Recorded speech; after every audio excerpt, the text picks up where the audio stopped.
I think just being a little bit more varied on offense, right? You're so much labored punching, so much jab and behind it and staying in range. And again, and just the same thing over and over.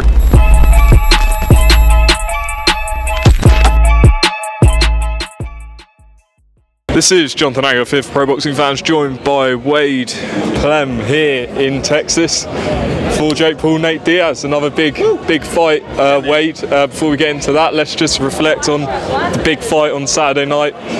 Terence Crawford stopping Errol Spence. Crazy. I don't think anyone saw it going exactly like that, but a lot of people picked Crawford by stoppage. What did you make of the fight? I mean, I thought it was one of the most spectacular performances I've ever seen in my life. Terence Crawford did above and beyond what I think anybody expected, right? Because Spence was beating the same guys Crawford was beating in better fashion, but coming off I'm not going to make any excuses for Spence. It was just spectacular, once in a lifetime, and Crawford is a once in a lifetime talent.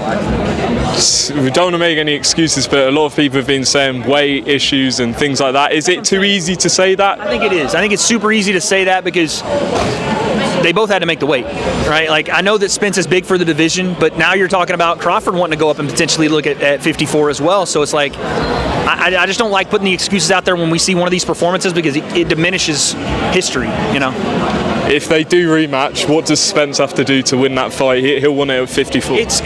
I'll credit Faze Sensei with this because the guy is a wealth of knowledge, and we watched the fight together, and he goes, Spence is so slow to react. It's the way he is in his interviews, it's the way he is in his fight. You watched him take jab after jab, head on the center line, and just like not be able to see shots coming. And also, this is Sensei like brought this to me, and I thought it was weird.